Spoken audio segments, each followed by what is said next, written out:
ஸ்ரீ அரவிந்தோவின் சாவித்திரி பயில்வதற்காக நம் அனைவரையும் இந்த இணையதளத்தின் மூலம் ஒருங்கிணைத்து இந்த நல்ல வாய்ப்பினை நமக்கு அருளியுள்ள பகவானுக்கும் ஸ்ரீ அன்னைக்கும் நமது நன்றியையும் வணக்கத்தையும் அவர்களது பொற்பாதங்களில் சமர்ப்பிப்போம்.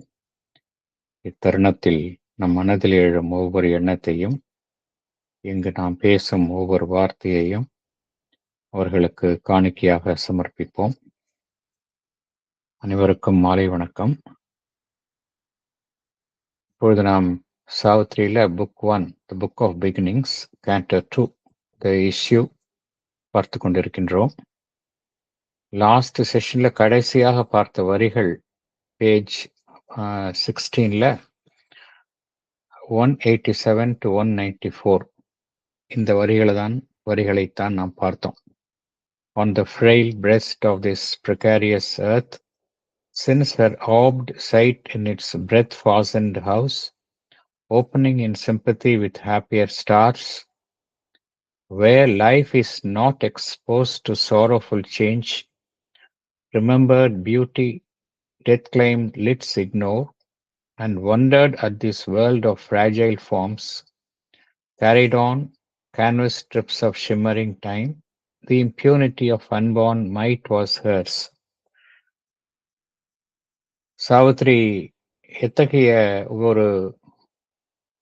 அவள் ஒரு தெய்வ பிறவி, மேலுலகங்களிலிருந்து வந்துள்ளதுனால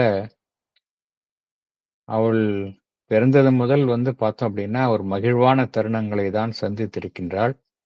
வாழ்வில் துன்பங்களை அவள் சந்திக்கல. அவள் கண்ட அழகை இந்த மானுட கண்கள் அறிந்ததில்லை. அத்தகையவள் இந்த உலகம் தற்காலிகமான, நிரந்தரமில்லாத, அழியக்கூடிய தன்மை கொண்ட வடிவங்களை கொண்ட இந்த உலகத்தை கண்டு ஆச்சரியப்படுகின்றாள்.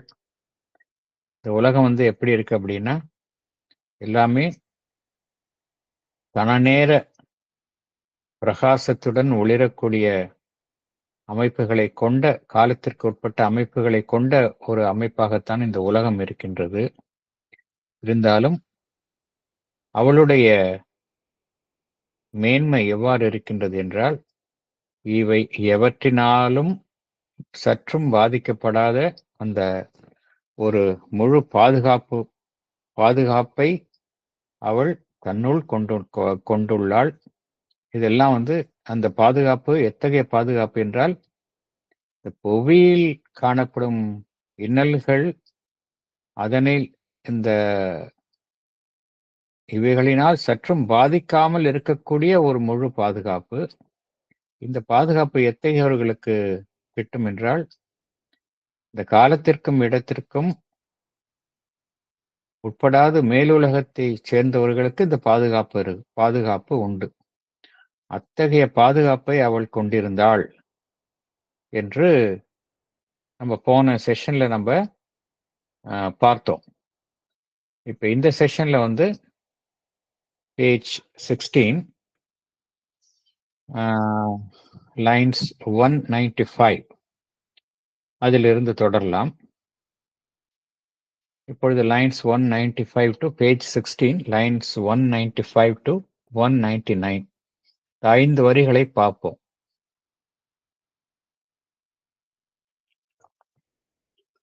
Although she leaned to bear the human load, her walk kept still the measure of the gods. Earth's breath had failed to stain that brilliant glass. Unsmeared with the dust of her mortal atmosphere, it still reflected heaven's spiritual joy. இதுக்கு முதல்ல பொருள் பார்ப்போம், literal meaning பார்ப்போம், அப்புறம் உட்பொருளை பார்க்கலாம். Although she leaned to bear the human load, Savitri இந்த மனிதனுடைய பாரத்தை சுமப்பதற்காக இங்கு இறங்கி வந்த ஒரு பிறவி. தன்னை இந்த புவியை நோக்கி அவள் இறங்கி வந்துள்ளாள். புவியின் பக்கம் திரும்பியுள்ளாள். அப்படி இருந்தாலும் கூட her walk kept still the measure of the gods. அவளுடைய நடை உடை பாவனைகள்லாம் எப்படி இருந்தது அப்படின்னா அந்த கடவுளர்களினுடைய மேன்மையை தன்மையை கொண்டதாக இருந்தது. Earth's breath had failed to stain that brilliant glass. Earth's breath அப்படிங்கிறது இந்த புவியினுடைய சூழல். ஸ்டெயின்னா கரைபடிய வைக்கிறது. That brilliant glass, அந்த சாவித்திரி என்னும் ஒரு பிரகாசமான கண்ணாடியை புவியினுடைய இந்த சூழல் சற்றும் அதில் மாசுபடுத்தவில்லை, அதில் களங்கப்படுத்தவில்லை, கரைப்படுத்தவில்லை. Unsmeared with the dust of our mortal atmosphere. இந்த மரணத்திற்குட்பட்ட மனிதர்கள் வாழும் இந்த சூழல் அதில் இருக்கக்கூடிய அந்த தூய்மையற்ற தன்மை, டஸ்ட்னா தூசு, மாசு, அதனால் அவள் சற்றும் அதனால் பாதிக்கப்படாமல், தன்மேல் படியாமல், சற்றும் படியாமல் இருந்தாள். Unsmeared with the dust of our mortal atmosphere. It still reflected heaven's spiritual joy.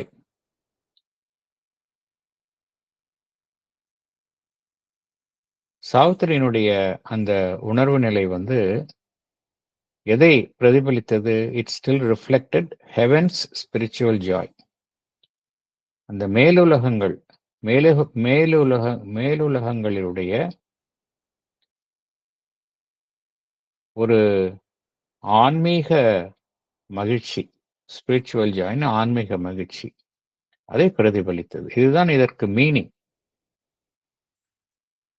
இதனுடைய ஆழமான மீனிங்கை பார்ப்போம். நம்ம உள்ள இருக்கக்கூடிய மீனிங்கை பார்ப்போம்.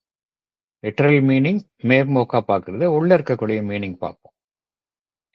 இந்த புவியில பிறக்கிறவங்க எல்லாருமே பார்த்தோம் அப்படின்னா எல்லாமே இந்த தன்னுடைய செய்கைகளுக்கு ஆன பலனை அனுபவித்து தான் ஆகணும், விதிப்பயனை அனுபவித்து தான் ஆகணும். ஆனா இந்த புவியில் பிறவாதவர்கள் பார்த்தோம் அப்படின்னா இந்த விதி அவர்களுக்கு பொருந்தாது.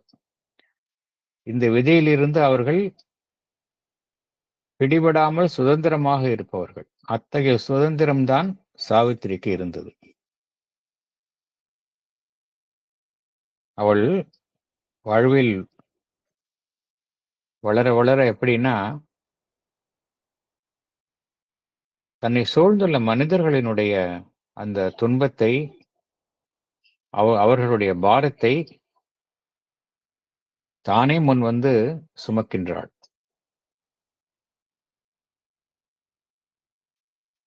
மனிதர்களினுடைய நலன்களில் அக்கறை கொள்கின்றாள், அவர்களுடைய பாரங்களை சுமர்க்கின்றாள், அவர்களுடைய வாழ்வில் பங்கேற்கின்றாள். இருந்தாலும் இதெல்லாம் அவளை பாதித்ததா, அவளுடைய அந்த இறைத்தன்மையை பாதித்ததா என்றால் இல்லை.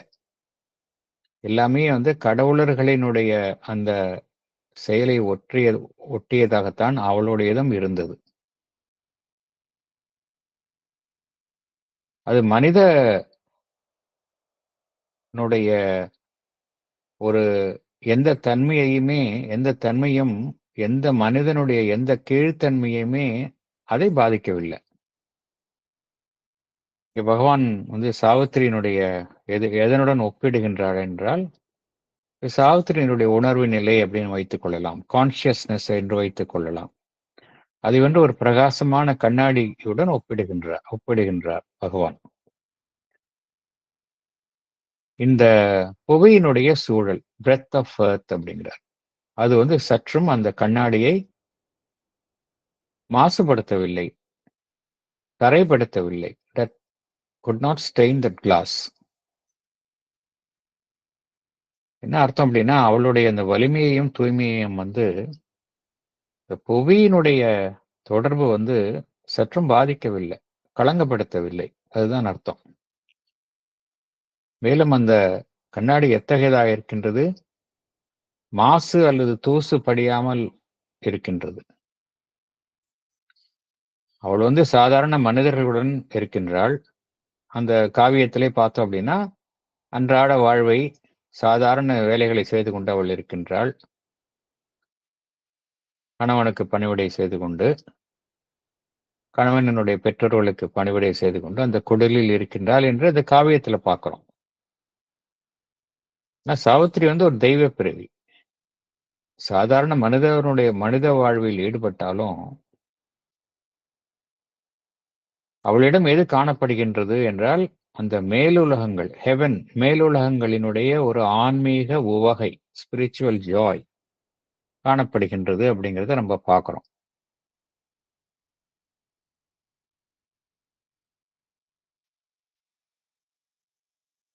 இப்ப இது வந்து ஒரு டீப்பர் மீனிங்கை நம்ம பார்க்கிறோம். டீப்பர் மீனிங் என்ன பார்க்கிறோம் அப்படின்னா, சாவித்திரி வந்து தெய்வ பிறவி. இந்த தெய்வ பிறவி வந்து இங்க மனித வாழ்வில் ஈடுபட்டாலும் தெய்வத்தன்மை சற்றும் குறைவதில்லை என்கின்ற உட்கருத்தை தான் பார்க்கின்றோம். இதுதான் வந்து இதனுடைய ஆன்மீக உண்மை என்ன அப்படின்னா, ஸ்பிரிச்சுவல் மீனிங் என்ன அப்படின்னா, நம்ம வந்து ஒரு ஹையர் கான்சியஸ்னஸ்ல இருக்கும் பொழுது நம்ம சுற்றி இருக்கிறவங்க வந்து உணர்வு நிலையில் இருந்தாலும் நம்மை அது பாதிப்பது இல்லை. இதுதான் இதனுடைய ஸ்பிரிச்சுவல் மீனிங். அது எல்லாமே இதனுடைய இந்த தெய்வீக டிவைன் பீயிங்ஸ் எல்லாம் எப்பொழுதுமே இல்லை, தி லிவ் இன் ஹையர் கான்சியஸ்னஸ். புவியினுடைய எந்த விஷயமும் அவங்கள பாதிக்காது.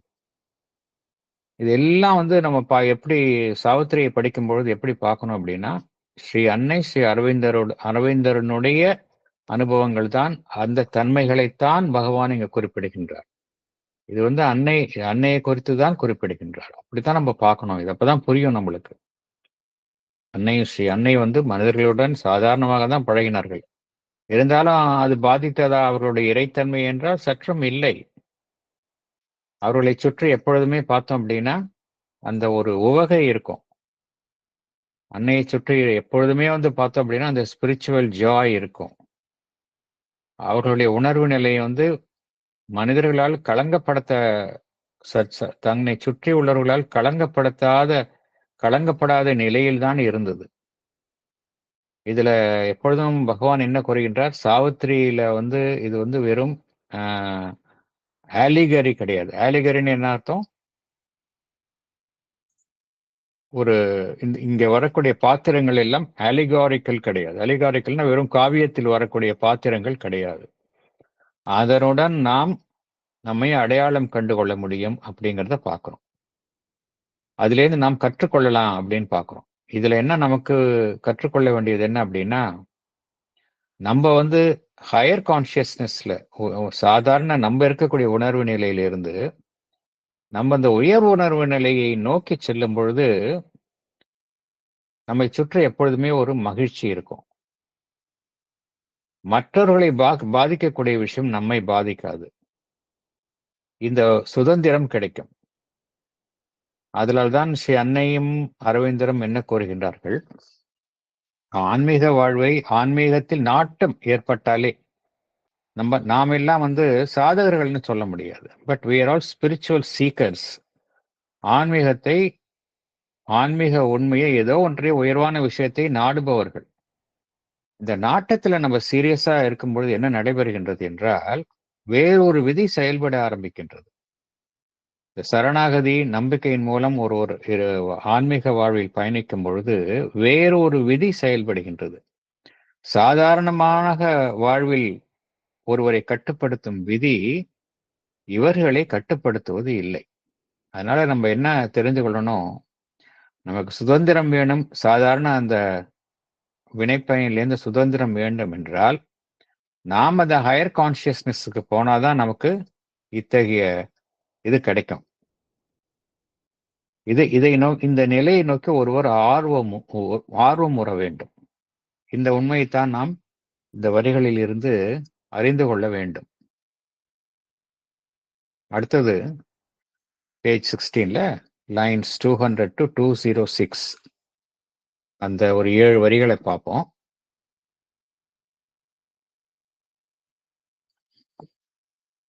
அகைன் சாவித்திரியினுடைய அந்த சூழலைத்தான் பகவான் விவரிக்கின்றார்.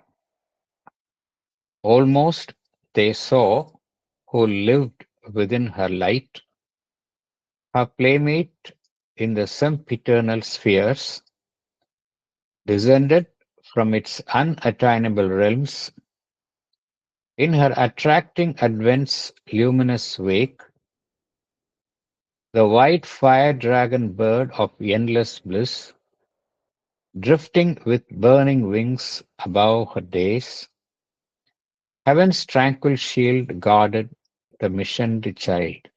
ஸோ பொருள் பார்ப்போம் நம்ம. அப்புறம் அடுத்தது அந்த உட்பொருள் மேலும் என்னென்ன விஷயங்கள் அப்படின்னு பார்க்கலாம். பொருள் மேம்போக்க பொருள் பொருள் வந்து லிட்ரல் மீனிங் பார்த்தோம் அப்படின்னா, ஆல்மோஸ்ட் தே சா who lived within her light. அவளுடன் அருகில் இருக்கும்போதே அவளுடைய அந்த ஒளியினுடைய ஒளியினுடைய வட்டத்தில் தான் எல்லாருமே இருக்கிறாங்க. அவள் அவள் அவள் அவள் அருகில் இருப்பவர்கள் அனைவருமே பார்த்தோம் அப்படின்னா அவளுடைய ஒளி வட்டத்திற்குள்ளதான் இருக்கின்றார்கள்.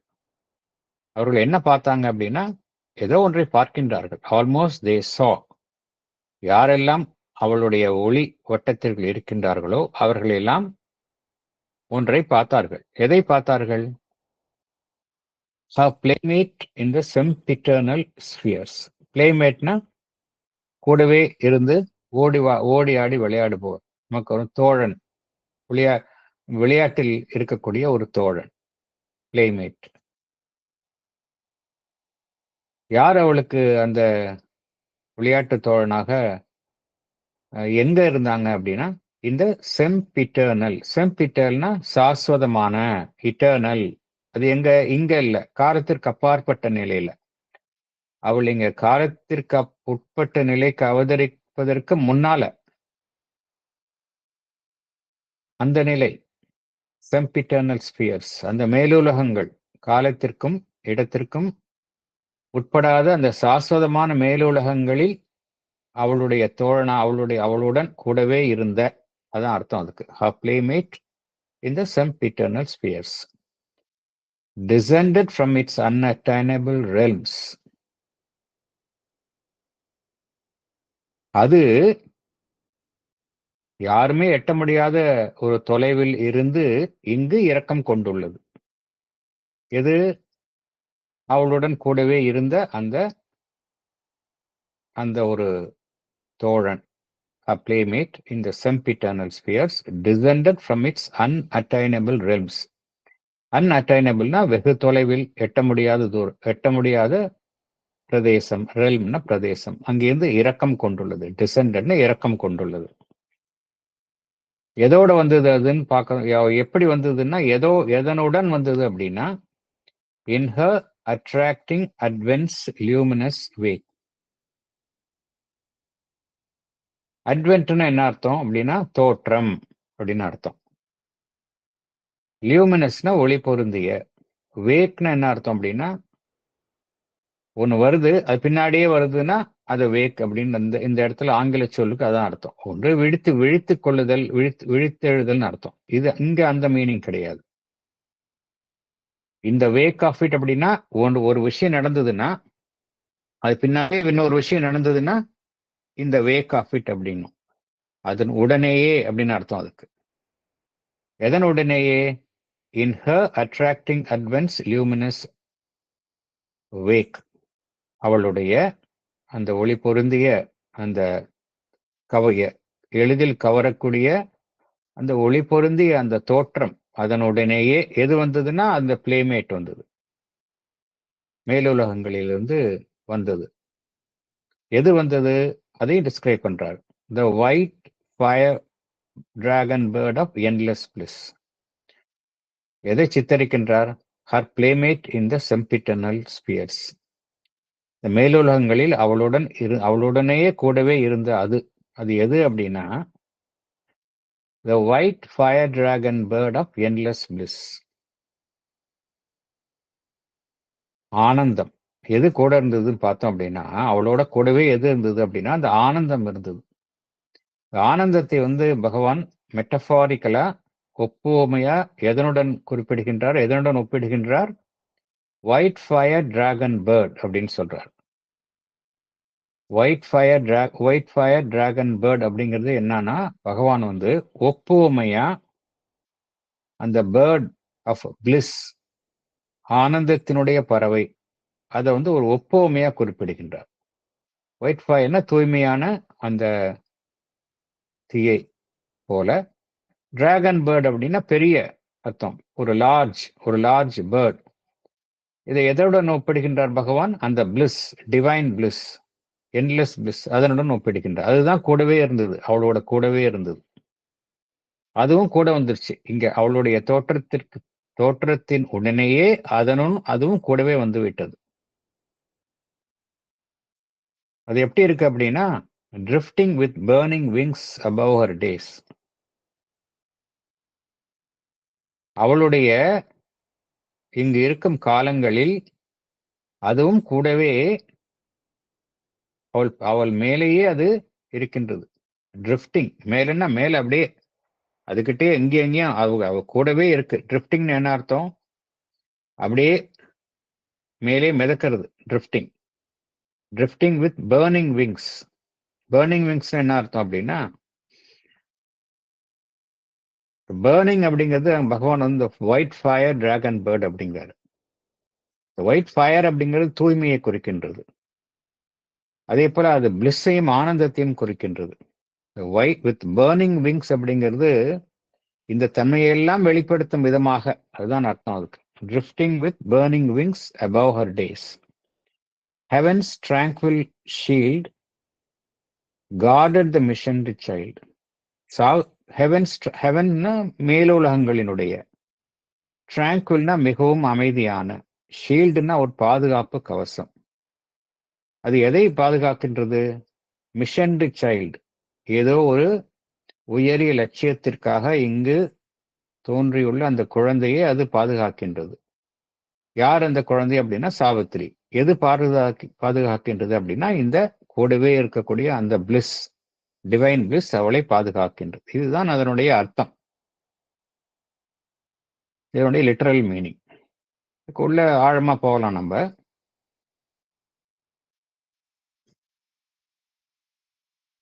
யாரெல்லாம் வந்து அந்த சாவித்திரியினுடைய சூழல் இருக்கிறாங்களோ, அவங்க வந்து எதை வந்து அனுபவித்தார்கள் என்றால், அவளிடமிருந்து எங்கும் பரவும் வியாபிக்கும் அந்த ஆனந்தத்தை அனுபவித்தார்கள்.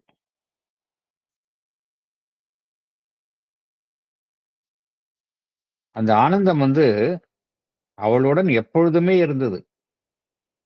அவள் இந்த உலகத்தில் தோன்றுவதற்கு முன்னாலேயே, இந்த புவியில் தோன்றுவதற்கு முன்னாலேயே இருந்த, அவளுடன் எப்பொழுதுமே இருந்த, மேலுலகங்களிலும் அவளுடன் இருந்த ஆனந்தம் இங்கேயும் அவளுடன் இருந்ததை அனுபவித்தார்கள். இந்த ஆனந்தம் வந்து அவளோட இருக்கிறது இல்லை, எல்லார்கிட்டையும் பரவுது. இதைத்தான் நம்ம பார்த்திருக்கிறோம், செல்ஃப் டிஃப்யூசிங் பீஸ் அப்படின்னு பார்த்திருக்கோம் நம்ம. அது எப்படிப்பட்ட ஒரு ஆனந்தம் அப்படின்னா, அந்த ஆனந்தத்தை வந்து எப்படி பகவான் வந்து ஒரு உருவகப்படுத்துகின்றார் என்றால், ஒரு ஒயிட் டிராகன் பேர்ட், மெட்டபாரிக்ல சொல்றாரு, ஒப்புவமையா கூறுகின்றார். ஒயிட்டுங்கிறது எப்பொழுதும் தூய்மை, டிராகன்கிறது ஒரு பெரிய விஷயத்தை, பெரிய விஷயத்தை வந்து எப்பொழுதுமே டிராகன் அப்படிங்கிற ஒரு வார்த்தையுடன் கூறுவார்கள். ஒயிட் டிராகன் பேர்ட் அப்படிங்கிறார்.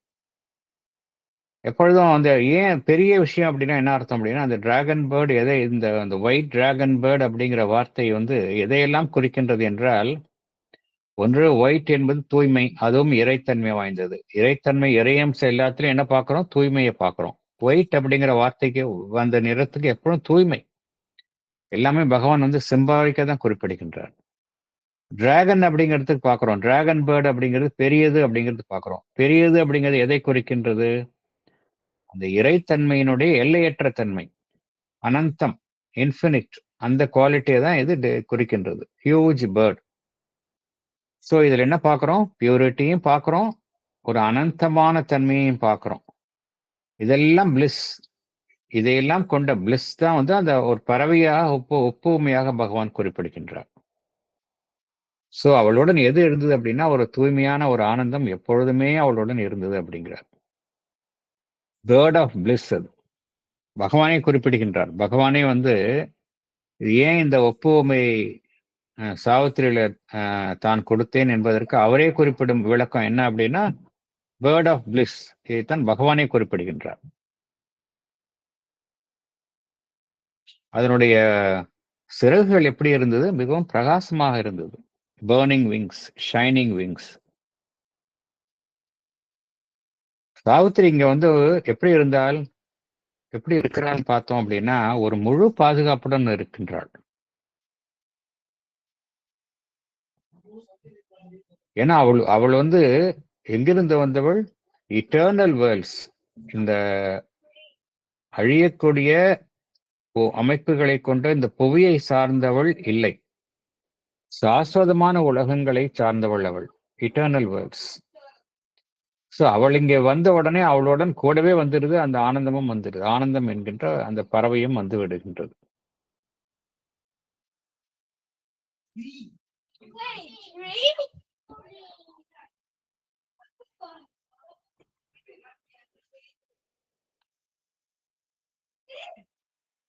இந்த ஆனந்தத்தினுடைய பறவை வந்து பகவான் எதற்காக குறிப்பிடுகின்றார் என்றால்,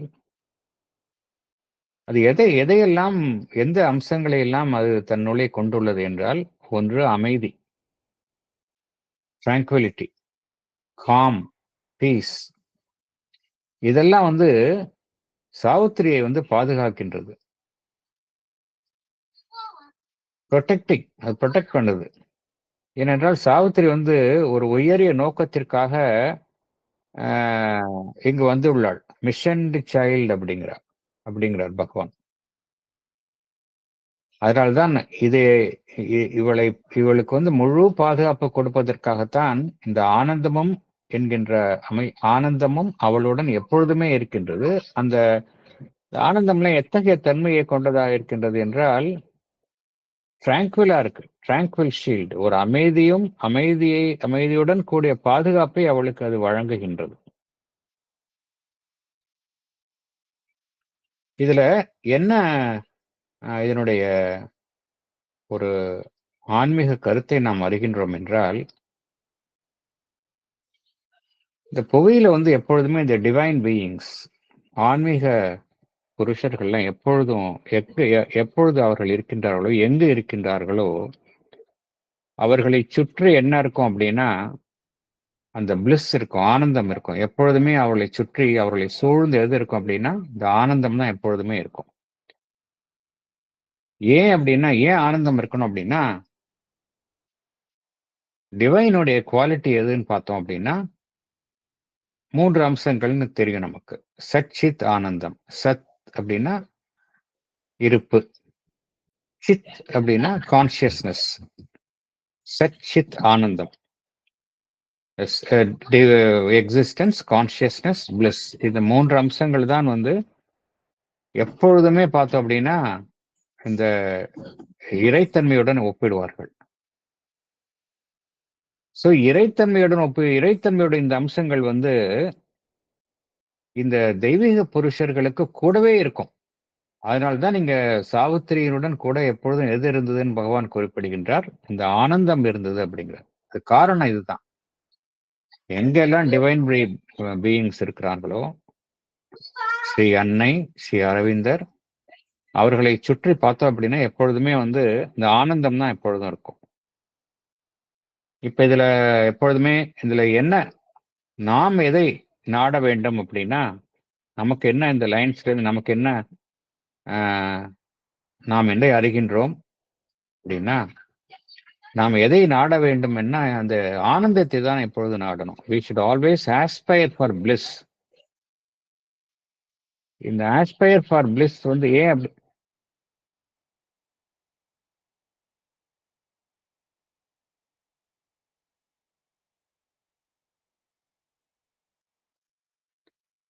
நம்ம வந்து யூஸ்வலா எதை நாடுகின்றோம்? ஒரு புறத்தில் இருக்கக்கூடிய மகிழ்ச்சியை தான் நாடுகின்றோம். we aspire, we seek pleasure. Pleasure அப்படிங்கிறது எப்பொழுதுமே இருக்காது, நம்மகிட்ட இருக்காது. இந்த சமயம் பிளஷர் இருக்கும், அடுத்த சமயம் அதோடைய ஆப்போசிட் பெயின் கூடவே இருக்கும். ஆனா அந்த ஆனந்தத்தை நம்ம நாடணும் அப்படின்னா அதுதான் எப்பொழுதுமே கூட இருக்கும். அப்புறம் இன்னொரு விஷயம், எதை நாம் எப்பொழுதுமே நம்மை சுற்றி அமைத்துக் கொள்ளணும்னா அந்த டிவைன் ப்ரொடெக்ஷன். 2 விஷயத்த பார்க்குறோம். இந்த இந்த வரிகள்ல வந்து நமக்கு தேவையான 2 விஷயங்கள பார்க்குறோம். ஒண்ணு, நம்ம வந்து we should always aspire for bliss. 2வது we should aspire for divine protection. Divine protection எப்படி கிடைக்கும் அப்படின்னா, only by faith, sincerity and surrender to the divine mother. அப்படி இருந்தது அப்படின்னா, இது 2மே நமக்கு கிடைக்கும்.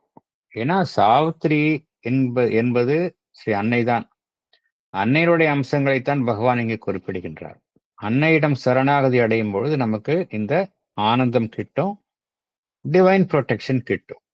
ஸோ இதை நான் இந்த வரிகளெல்லாம் படிக்கும் பொழுது ரொம்ப இப்படிதான் நம்ம அதனுடன் ஈடுபடுத்தி படிக்கணும். அப்பதான் நமக்கு பயன் கிடைக்கும். அப்படிதான் நம்ம ரிலேட் பண்ணிக்கணும்னு பகவான் சொல்றார். You can enter into conscious relationship with characters அப்படிங்கிறார். அடுத்தது பேஜ் 16ல 3 வரிகளை பார்க்கலாம். 207 to 209. A glowing orbit was her early term. Years like gold raiment of the gods that pass. Her youth sat throned in calm felicity. இதுக்கு பொருள் பார்ப்போம், literal meaning பார்ப்போம். க்ளோயிங்னா பிரகாசமா இருக்கிறது. ஆர்பிட்னா என்ன? வட்டம்.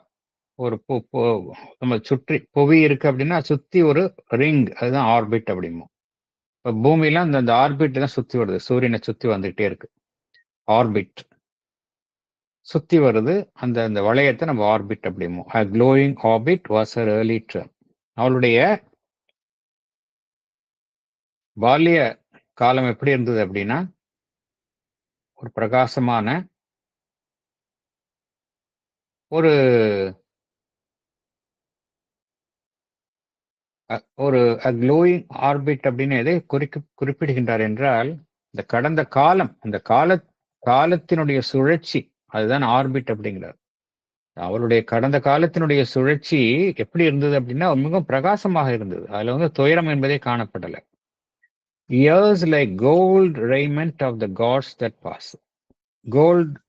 கோல்ட் ரெய்மெண்ட்னா தங்க ஆடைன்னு அர்த்தம். ரெய்மெண்ட் அப்படின்னா ஆடைன்னு அர்த்தம். Years like gold raiment of the gods that pass. ஒவ்வொரு வருடம், கடந்து சென்ற ஒவ்வொரு வருடமும் எப்படி இருந்தது அப்படின்னா, கடவுளர்களின் மேல் போர்த்தியுள்ள தங்க ஆடை போல இருந்தது, கடந்து சென்றது அப்படிங்கிறார். அது எப்படி, எங்க இருக்கு? அந்த ஆர்பிட்ல. இந்த கடந்த காலம் என்பது ஒரு ஆர்பிட்ல போகுது.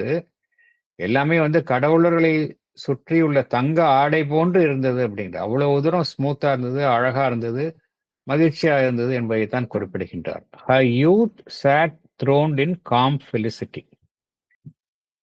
யூத்னா இளமை, sat throned அப்படின்னா அரியணையில் வீற்றிருந்தது, இன் காம் அமைதியுடன், ஃபெலிசிட்டி அப்படின்னு என்ன அர்த்தம்? மகிழ்ச்சி.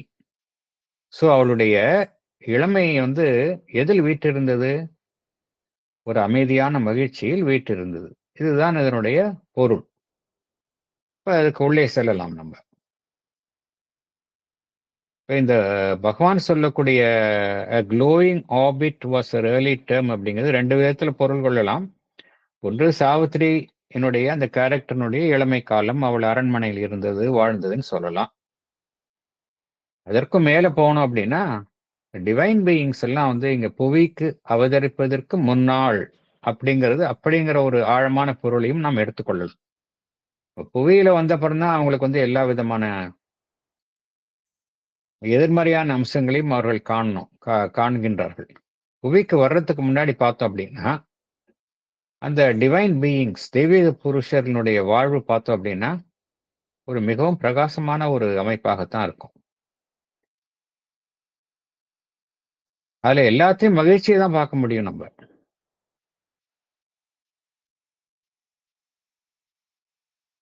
அவளுடைய குழந்தை பருவம் மாத்திரம் இல்ல, அவளுடைய இளமை காலமும் பார்த்தோம் அப்படின்னா எப்படி இருந்தது அப்படிங்கிறார். காம் ஃபெலிசிட்டி அப்படிங்கிறார். காம் ஃபெலிசிட்டி அப்படின்னா என்ன அர்த்தம்? அமைதியும் இருக்கு, ஃபெலிசிட்டி மகிழ்ச்சியும் இருக்கு. பொதுவா மகிழ்ச்சி இருந்தா என்ன ஆகும்னா, யூசுவலா ஒரு யூத்ல ஒருத்தருக்கு வந்து ஆ ஜாய்ஃபுல் யூத் அப்படிங்கிறோம். ஜாய்ஃபுல் யூத் அப்படின்னு நம்ம வார்த்தைய சொல்லும் பொழுதே கூடவே ஒரு எக்ஸைட்மென்ட் வந்துரும். எக்ஸைட்மென்ட், ஒரு துடிப்பு எல்லாம் வந்துரும். ஆனா இங்க அந்த இடத்துல அமைதி போயிடும். ஆனா இந்த இடத்துல அமைதியும் இருக்கு, மகிழ்ச்சியும் இருக்கு. அமைதியுடன் கூடிய மகிழ்ச்சியில் இருந்தாள் அப்படின்னு ஒரு பகவான் குறிப்பிடுகின்றார். எக்ஸைட் ஆகல அவ. அன்கண்ட்ரோல்டா இல்ல. பொதுவா யூத்துக்கு வந்து மகிழ்ச்சி வந்தா அன்கண்ட்ரோல்டா ஆயிடுவாங்க, எக்ஸைட் ஆயிடுவாங்க. இங்க ஷி வாஸ் வெரி காம். இப்படிதான் இருப்பாங்க. பொதுவா ஒரு உயர் உணர்வு நிலையில இருப்பவர்கள்லாம் வந்து மகிழ்ச்சி வந்தாலும் கூட ஒரு அமைதியுடன் தான் இருப்பார்கள்.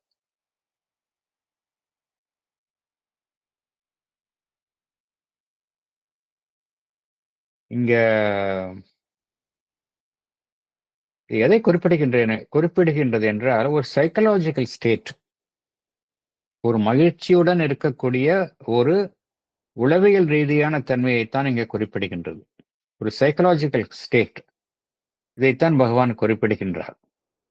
ஏன் அப்படி குறிப்பிடுகின்றார் என்றால், இங்க அதுக்கு எதிர்மாறாத நிலையை வந்து ப அ சந்திக்கின்றாள். அதற்காகத்தான் இது குறித்த ஒரு குறிப்பை பகவான் இங்கே ஏற்படுத்துகின்றார்.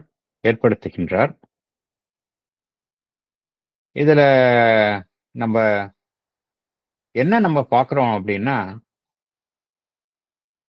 நம்ம எப்போலாம் வந்து ஒரு உயர் உணர்வு நிலையில இருக்கிறோமோ, ஹையர் கான்ஷியஸ்னஸ்ல இருக்கிறோமோ, அப்ப நமக்கு எல்லாம் நமக்கு கூட என்ன இருக்கும் அப்படின்னா,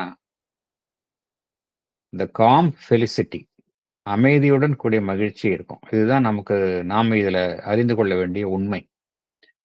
நம்ம எப்போலாம் வந்து ஒரு ஹையர் கான்ஷியஸ்னஸ்ல இருக்கிறோமோ, அப்பல்லாம் வந்து நம்ம கூடவே என்ன இருக்கும் அப்படின்னா, இந்த எக்ஸைட்மென்ட் இருக்காது. நம்ம கூடவே ஒரு அமைதியும் இருக்கும், மகிழ்ச்சியும் இருக்கும்.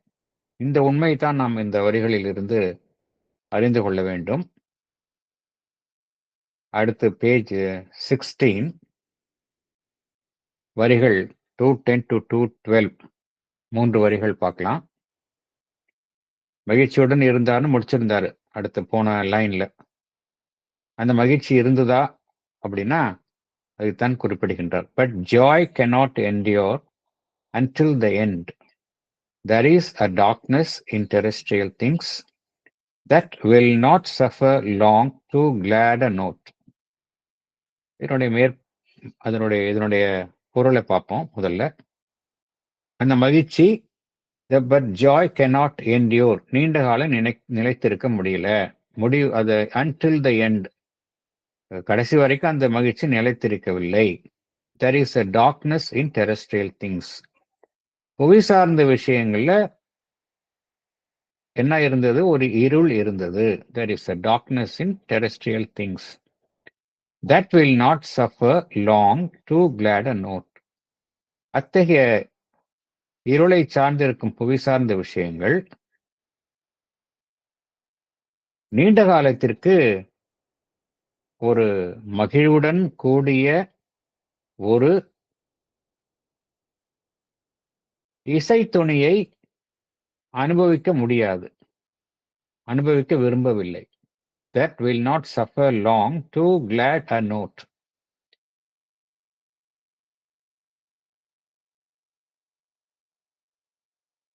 இருளடைந்த இந்த புவிசார் விஷயங்கள்லாம் பார்த்தோம் அப்படின்னா, நீண்ட நாளைக்கு ஒரு மகிழ்வுடன் கூடிய ஒரு இசைத்துணியை அனுபவிக்க தயாராக இல்லை. அதுதான் அர்த்தம். இந்த மகிழ்ச்சி வந்து இதனுடைய ஆழமான பொருள் என்ன அப்படின்னா, மேலுலகத்திலிருந்து வரக்கூடிய மகிழ்ச்சி எல்லாம் பார்த்தோம் அப்படின்னா, அது சாஸ்வதமான மகிழ்ச்சி. எப்பொழுதுமே அந்த ஆனந்தத்தை பார்த்தோம். ஆனந்தம் தான் ப ப மகி சாவித்திரி தன்னுடன் எப்பொழுதுமே வைத்திருந்தாள் அப்படிங்கிறத பார்த்தோம். அவளிடம் எப்பொழுதும் பார்த்தோம் அப்படின்னா, ஒரு காம் ஃபெலிசிட்டி இருந்தது அப்படின்னு பார்த்தோம். மகிழ்ச்சிய வந்து ஏன் இங்க நீண்ட நாளைக்கு தக்க வைத்துக் கொள்ள முடியவில்லை என்றால்,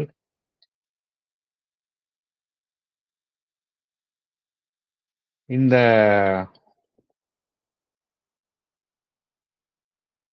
புவி சார்ந்த விஷயங்கள்லாம் எந்த அம்சத்தை தன்னுள் கொண்டவையாக இருக்கின்றன என்றால், எல்லாமே உணர்வற்ற நிலை, இன்கான்ஷியன்ஸ், இருள், டார்க்னஸ்.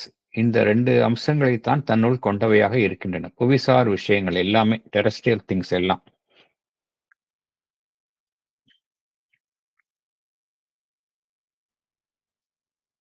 இந்த டார்க்னஸ், இந்த இருள் எப்படின்னா, எதை தன்னுள் அனுமதிக்காது அப்படின்னா, மகிழ்ச்சியையும், இன்பத்தையும் நீண்ட நாள் நிலைத்திருக்க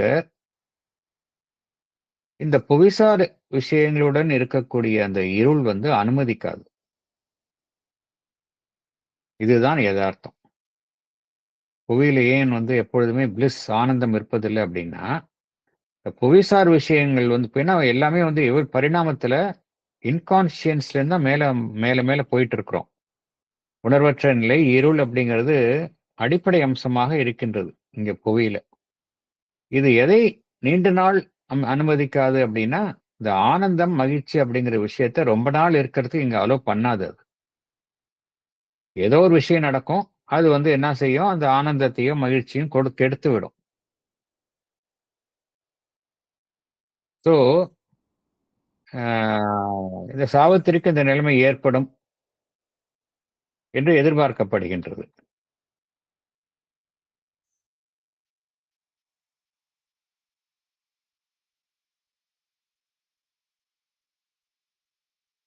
இந்த புவிசார் விஷயங்கள்ல எல்லாமே சடப்பொருள்ல பார்க்கிறோம்.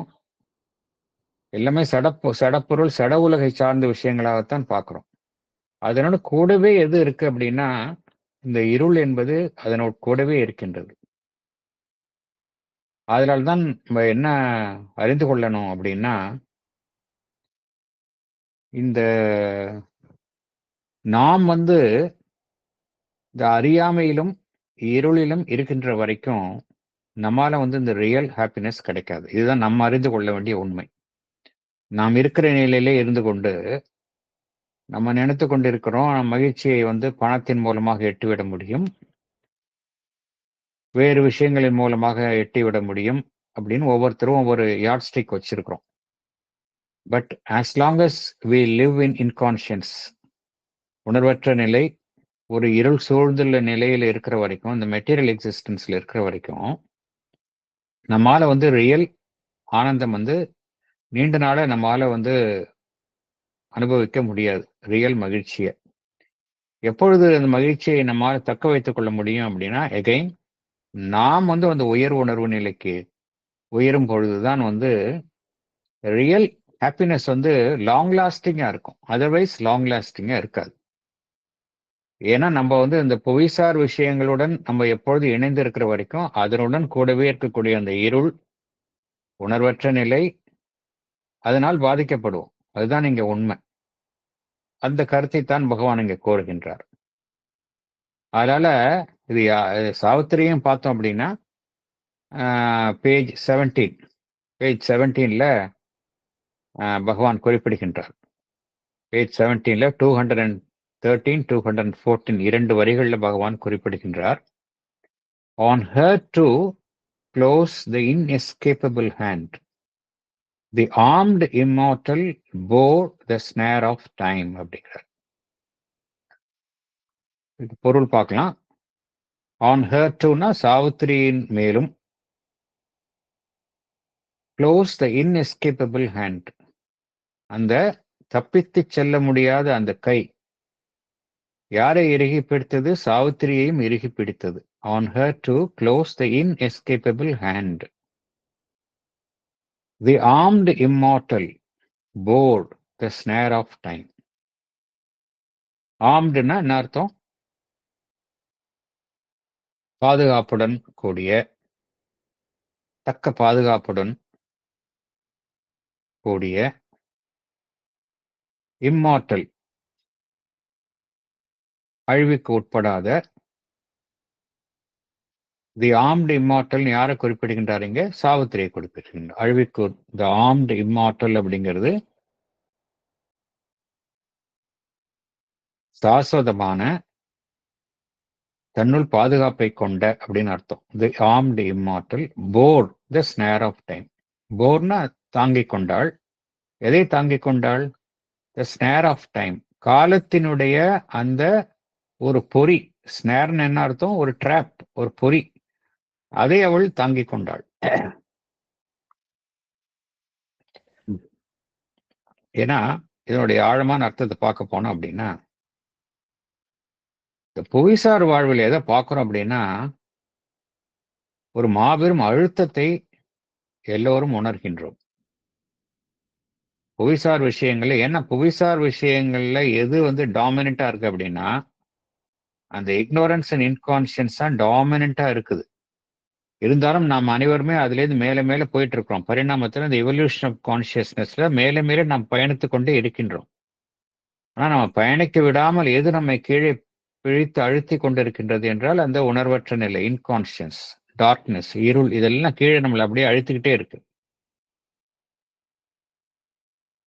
இதுதான், அதனால்தான் நம்ம வந்து எப்பொழுதுமே வந்து ஒரு படி மேலே ஏறினாலும் அடுத்த படியில நம்ம ஏதோ ஒன்று பிடித்து இழுக்கின்றது. இது வந்து புவிசார் வாழ்வுல ஒரு பொதுவான அம்சமாக காணப்படுகின்றது. இது சாவித்திரியின்மையும் விட்டுவிடவில்லை. அவளை வந்து ஒரு எக்ஸப்ஷனாகவும் அதிலும் தப்பித்து செல்வதற்கும் அது அனுமதிக்கலை. இத்தகைய தன்மை அவளை அது அனுமதிக்கவில்லை. இருந்தாலும் அவள் எத்தகையவள்? இம்மார்டல், காலத்திற்கு அப்பாற்பட்டவள், சாஸ்வதமான ஒரு பிறவியை உடையவள். மனிதனை போன்ற ஒரு மார்டல் கிடையாது, அழியக்கூடிய தன்மையை கொண்டவள் கிடையாது.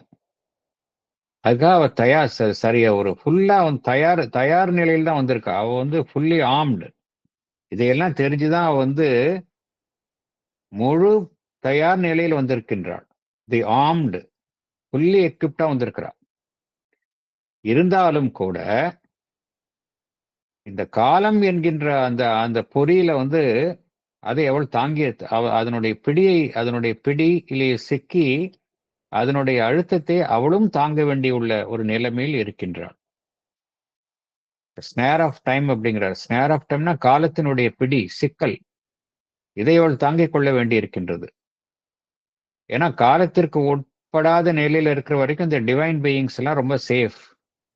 காலத்திற்கு உட்படும் பொழுது மனிதர்கள் வந்து காலத்திற்கு உட்பட்ட அழியத்தன்மை கொண்டவர்களா இருக்கின்றார்கள். அதே போல மனிதர்களை எதையெல்லாம் பாதிக்குதோ அதுவும் அவர்களை பாதிக்கும். இது சாவித்திரியையும் விட்டு வைக்கவில்லை அப்படிங்கிறார். On her too close the inescapable hand, the armed immortal bore the snare of time.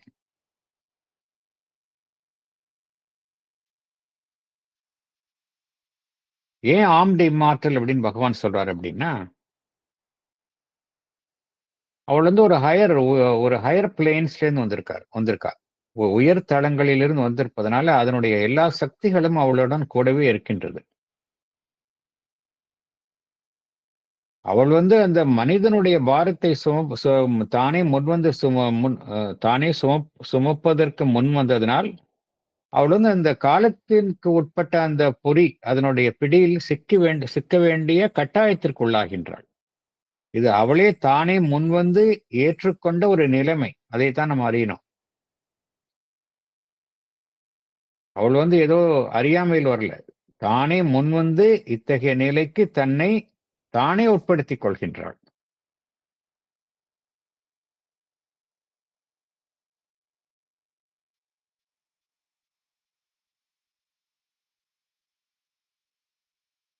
பின்னால் உள்ள ஆன்மீக உண்மை என்ன அப்படின்னா, இது இறை அவதாரங்கள் வந்து நிறைய பேர் கேட்பாங்க, இறை அவதாரங்கள் தானே, ஸ்பிரிச்சுவல் மீனிங் என்னன்னு பார்க்கணும். இறை அவதாரங்கள் ஏன் கஷ்டம் வரணும், ஏன் பகவான் ஏன் கீழே விழணும், அவருடைய தொடை எலும்பு முறியணும், மதர் வந்து நிறைய தடவை உடல் ரீதியாக கஷ்டப்பட்டிருக்காங்க, எதற்காக? தெய்வீக அவதாரங்கள் தானே. எப்படி மனிதர்கள் வந்து எதிர்கொள்ளக்கூடிய துன்பங்களை ஏன் வந்து இறை அவதாரங்கள் எதிர்கொள்ளணும்? இந்த கேள்வி எல்லாருக்கும் எழும். இறை அவதாரங்கள் தானே, அவங்களால எல்லாமே பண்ணிக்க முடியும் அப்படின்னு. அப்படி கிடையாது. இறை அவதாரங்கள் கூட இந்த புவியில காலத்திற்குட்பட்ட நிலையில வந்த பின்பு அதனுடைய பாரங்களை அவர்கள் விரும்பி தெரிந்தே சுமக்கின்றார்கள். அதெல்லாம் அனுபவத்தை தான் ஆகணும் அவங்க. தெரிந்தேதான் அவர்கள் செய்கின்றார்கள். அது ஏதோ அவங்களுடைய அறியாமையில் கஷ்டப்படுறது கிடையாது. அவர்கள் அறிந்தேதான் அந்த துன்பத்தை எதிர்கொள்கின்றார்கள். இதுதான் இதற்கு பின்னால் உள்ள ஆன்மீக உண்மை. இந்த காலம், இடம் அப்படிங்கிற ஒரு கான்செப்டுக்கு உள்ள செயல்படும் பொழுது இது தவிர்க்க முடியாத விஷயமாக மாறிவிடுகின்றது. அடுத்தது ஒன் இந்த லைன்ஸ் பேஜ் 17ல லைன்ஸ் ஒரு 7 லைன்ஸ் பார்க்கலாம். One dealt with her who meets the burdened great, assigner of the ordeal and the path, who chooses in this holocaust of the soul, death, fall, and sorrow as a spirit's goads, the dubious Godhead with his torch of pain lit up the chasm of the unfinished world and called her to fill with her vast self the abyss. பொருள் பார்க்கலாம். இதுக்கு அர்த்தத்தை நம்ம பார்க்கலாம். One dealt with her who meets the burdened great. யாரோ ஒருவர், ஒரு யாருன்னு நான் எக்ஸ்பிளைன் பண்றேன் பின்னாடி. அது ஒருவர் ஞாபகம் வச்சுக்கலாம். ஒருவர், அந்த ஒருவர் யாருங்கிறது பகவான் சொல்றாரு. நம்ம அறிந்து கொள்ளலாம். ஒருவர் என்ன செய்கின்றார்? அவளை சாவித்திரியை அவள்தான் அவர்தான் சந்திக்கின்றார். சாவித்திரியை எத்தகையவளாக இருக்கின்றாள்? எல்லா சுமைகளையும் சுமைக்கின்ற ஒரு மாபெரும் பிறவியாக இருக்கின்றாள். ஒன் டெல்ட் வித் ஹர், ஹர்னா சாவித்திரி. இந்த ஒன்னா ஒரு ஒரு ஒரு ஒரு ஒரு சக்தின்னு வச்சுக்கலாம். அது யாருன்னு புரிந்துக்கலாம். அப்புறம் one dealt with her who meets the burdened great. யாரை சந்திக்கின்றார் அவர்? த பர்டன்ட், சுமையை தாங்கும் ஒரு மாபெரும் பிறவியான சாவித்திரியை. அவர் எத்தகையவர்? என்ன செய்கின்றார்? Assigner of the ordeal and the path. அவர்தான் துன்பங்களை அவர்தான் ஏற்படுத்துகின்றார். வழியையும் அவர்தான் ஏற்படுத்துகின்றார். அசைனர் ஆஃப் த ஆர்டியல், துன்பங்களை அவர்தான் ஏற்படுத்துகின்றார். பாதையையும் அவர்தான் ஏற்படுத்துகின்றார். Assigner of the ordeal and the path, who chooses in this holocaust of the soul.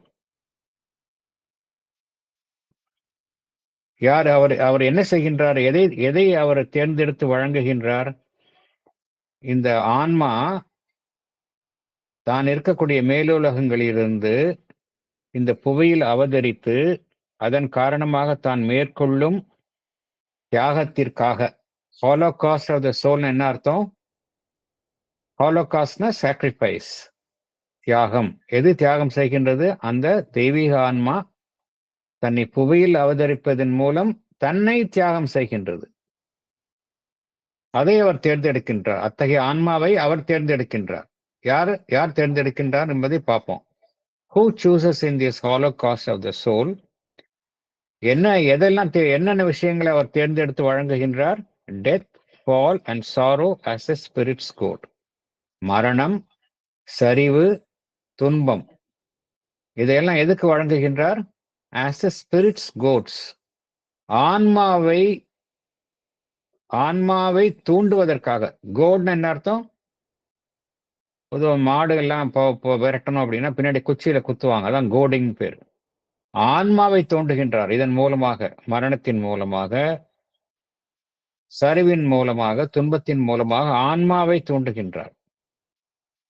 யார் அப்படின்னா the dubious Godhead with his torch of pain. சந்தேகத்திற்குரிய அந்த கடவுளர் அப்படின்னு பகவான் கூறுகின்றார்.